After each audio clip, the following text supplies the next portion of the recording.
నమస్తే, welcome to our channel. Pakistan India మీద అణుబాంబు వేయడానికి రెడీ అవుతుందా అంటే అవుననే సమాధానం వస్తుంది. ఎందుకంటే కన్వెన్షనల్ వార్ఫేర్లో ఇండియాను పాకిస్తాన్ ఎదుర్కొనే పరిస్థితి లేదు. గత కొంత కాలంగా చూస్తే అంటే 2-3 రోజుల నుంచి చూస్తే పాకిస్తాన్ మెల్లమెల్లగా మనల్ని కవ్విస్తూ ఉంది. మెల్లమెల్లగా వార్ని ఎస్కలేట్ చేస్తూ పోతూ ఉంది, పెంచుకుంటూ పోతూ ఉంది.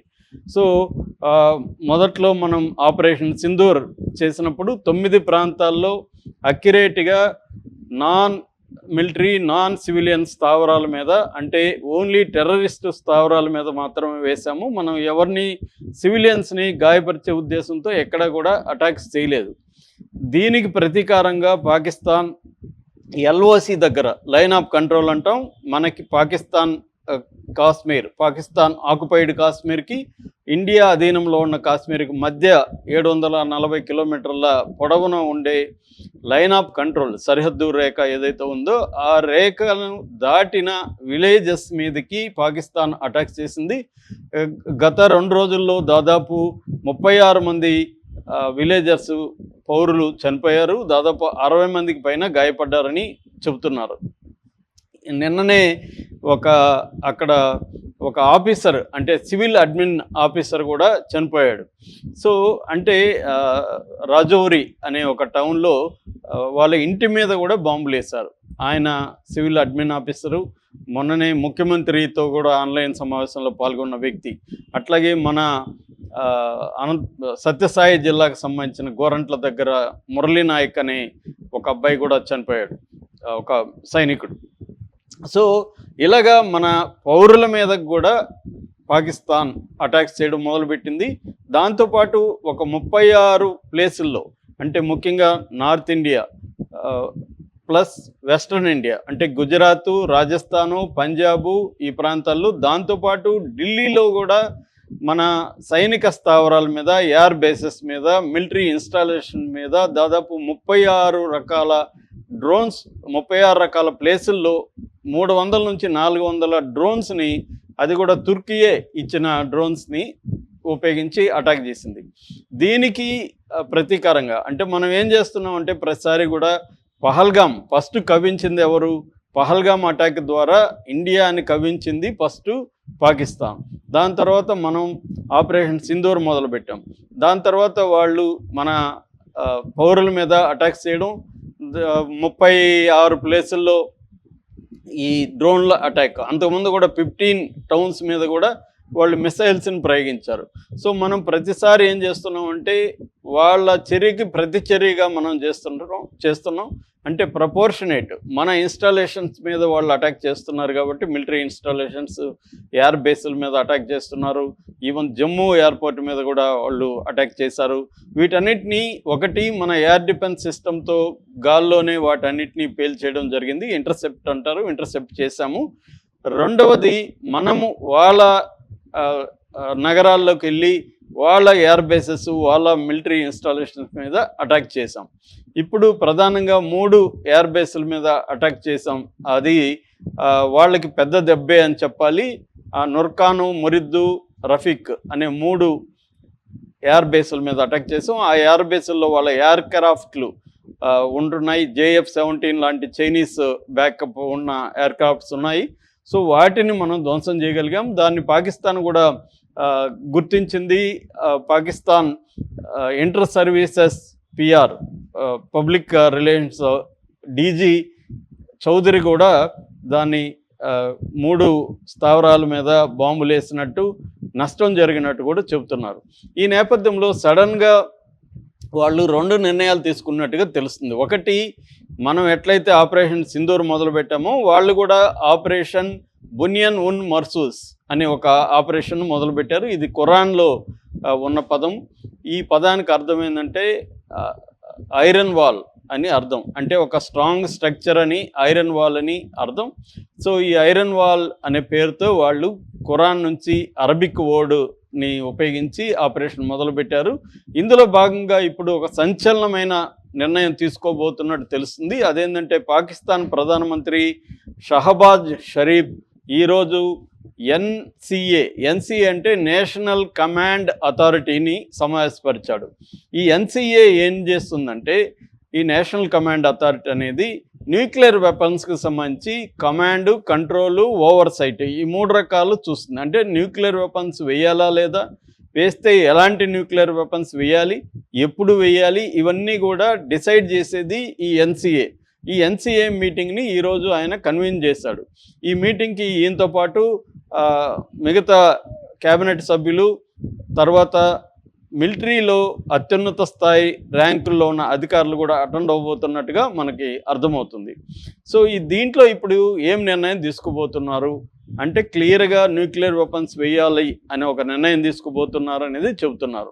అయితే ఇప్పుడు చాలామందికి ఉన్న భయం ఏంటంటే, న్యూక్లియర్ వెపన్స్ పాకిస్తాన్ దగ్గర ఎన్ని ఉన్నాయి, వాళ్ళ న్యూక్లియర్ పాలసీ ఏంటి, వాళ్ళు ఫస్ట్లో ఎలాంటి న్యూక్లియర్ వెపన్స్ వేసే అవకాశం ఉంది ఇండియా మీద, దీనికి ఇండియా ఏం చేయబోతుంది, ఇది అందరికీ ఉన్న డౌట్స్.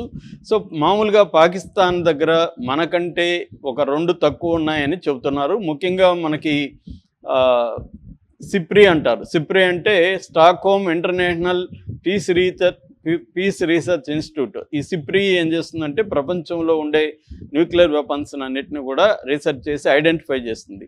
అట్లాగే ఫెడరల్ సొసైటీ ఆఫ్ అమెరికా ఇది కూడా చెప్పింది, సైంటిస్టుల సంఘం ఇది.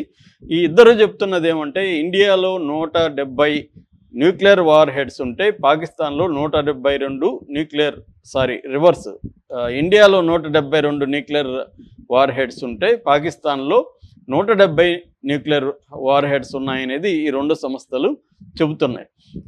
అట్లాగే వాళ్ళ మినిస్టరు హనీఫ్ అబ్బాసీ ఒక 4-5 రోజులకు ముందు, మా దగ్గర 130 న్యూక్లియర్ వార్ హెడ్స్ ఉన్నాయి, మేమంతా దాన్ని ఏదో ఇక్కడ పెట్టుకోవడానికి ఉంచుకోలేదు, ఇండియా మీద వేయడానికే ఉంచాము, అవి ఏ ప్రదేశాలు ఉన్నాయో కూడా ఎవరికి తెలియదని కూడా ఆయన హెచ్చరించాడు ఆల్రెడీ. సో మామూలుగా మనకి వాళ్ళకి తేడా ఏంటంటే, మనం వాళ్ళు ఒకేసారి యాక్చువల్గా టెస్టులు చేసాం. 1998లో మనం పోఖ్రాన్ 2 మనం టెస్ట్ చేస్తే, అదే టైంలో వాళ్ళు కూడా టెస్ట్ చేశారు. బిగినింగ్లో 99 వరకు వాళ్ళకి ఒక పాలసీ ఉంది. అదేంటంటే లిమిటెడ్ స్పెక్ట్రమ్ స్ట్రాటజీ అంటారు. లిమిటెడ్ స్పెక్ట్రమ్ స్ట్రాటజీ అంటే లిమిటెడ్గానే యూజ్ చేయాలి తప్ప వాటిని ఫుల్ స్కేల్లో న్యూక్లియర్ వెపన్స్ని యూజ్ చేయకూడదు అనేది ఒక పాలసీ ఉంది. అది పాకిస్తాన్కి ఉంది, మనకు కూడా ఉంది. అయితే వాళ్ళు 99 తర్వాత దాన్ని మార్చి ఫుల్ స్పెక్ట్రమ్ స్ట్రాటజీగా మార్చేశారు. అంటే వాళ్ళు అనుకుంటే ఒకేసారి పెద్ద న్యూక్లియర్ వెపన్స్ కూడా వేసేయచ్చు. అంటే న్యూక్లియర్ వెపన్స్ ఫస్ట్ ఎవరు వేయాలి అన్న దగ్గర కూడా మనం ఫస్ట్ యూజ్ పాలసీ అనేది మనకు లేదు, కానీ పాకిస్తాన్కి ఫస్ట్ యూజ్ పాలసీ ఉంది. మనం ఏంటంటే, ఎవరైనా మన మీద వేస్తే మళ్ళీ వేయాలి తప్ప మనమే ఫస్ట్ వేయకూడదు అనేది మనం పెట్టుకున్న పాలసీ. కానీ పాకిస్తాన్కి అది లేదు, వాళ్ళే ఫస్ట్ వేయచ్చు. అందుకనే వాళ్ళు తొందరపడుతున్నారు. సో ఇప్పుడు న్యూక్లియర్ వెపన్స్ ఎలాంటివి ఉన్నాయి, ఎలాంటివి ఫస్ట్లో వేసే అవకాశం ఉంది అన్నప్పుడు, బేసిక్గా న్యూక్లియర్ వెపన్స్ 2 రకాలుగా మనం డివైడ్ చేయొచ్చు. ఒకటి లో yield nuclear weapons, high yield nuclear weapons. లో ఈల్డ్ న్యూక్లియర్ వెపన్స్ పాకిస్తాన్ దగ్గర నాసర్ మిసైల్స్ అంటారు వాటిని. ఈ నాసర్ మిసైల్స్ అనేవి సబ్లిమిటెడ్ వెయిట్స్ ఉంటాయి అన్నమాట. అంటే 40 టన్నుల వెయిట్, 40 కిలోటన్నుల వెయిట్ ఉన్న ఇవి ఉన్నాయి. అట్లాగే 70 కిలోమీటర్ల వరకు కూడా ఇవి వెళ్ళే అవకాశం ఉంది.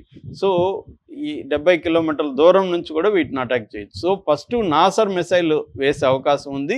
రెండవసారి అంటే నెక్స్ట్ వేయాలనుకున్నప్పుడు నాసర్ హ్యాటప్ 1X అంటారు, ఇది వేసే అవకాశం ఉంది. దీనికంటే పెద్దది హై ఈల్డ్ అంటాం కదా, హై ఈల్డ్ షాహిన్ 270 కిలోమీటర్స్ వరకు కూడా, 2750 కిలోమీటర్స్. అంటే మన హైదరాబాద్ మీద కూడా ఈజీగా వాళ్ళు న్యూక్లియర్ వెపన్ వేయచ్చు అక్కడి నుంచే. ఎందుకంటే మన హైదరాబాద్ 1500 కిలోమీటర్ల దూరంలో ఉంటుంది బార్డర్కి, ఇంటర్నేషనల్ బార్డర్ ఇండియాకి పాకిస్తాన్కి మధ్య 3323 కిలోమీటర్లు ఉంది. అక్కడ నుంచి హైదరాబాద్ 1500 కిలోమీటర్లు ఉంది. సో ఈ షాహీన్ కానీ వేయదలుచుకుంటే వాళ్ళు వేయచ్చు. అవి కాకుండా సబ్మెరైన్ ద్వారా ఉపయోగించే న్యూక్లియర్ వెపన్స్ కూడా ఉన్నాయి. అది బాబర్ 3 అంటారు వాటిని, అవి కూడా వాళ్ళ దగ్గర ఉన్నాయి. అంటే సీ నుంచి కూడా వాటిని ఉపయోగించవచ్చు. మామూలుగా ఈ న్యూక్లియర్ వెపన్స్ని వాళ్ళు ఎయిర్ జెట్స్ ద్వారా నీ మన మీద వేయచ్చు. అంటే JF-17 కానీ F-16, JF-17 చైనాది, F-16 ఫ్రెంచ్ది. వీటి ద్వారా అంటే ఫ్రెంచ్ అండ్ అమెరికా వీటి ద్వారా కూడా వేయచ్చు అనమాట. సో కాబట్టి ఈరోజు న్యూక్లియర్ వెపన్స్ని వేయాలా లేదా అని డిసైడ్ చేయడానికి ఈ NCA నేషనల్ కమాండ్ అథారిటీని సమావేశపరచడం అంటే అర్థం ఇండియా మీద అణుబాంబు వేయబోతున్నారని అర్థమవుతుంది.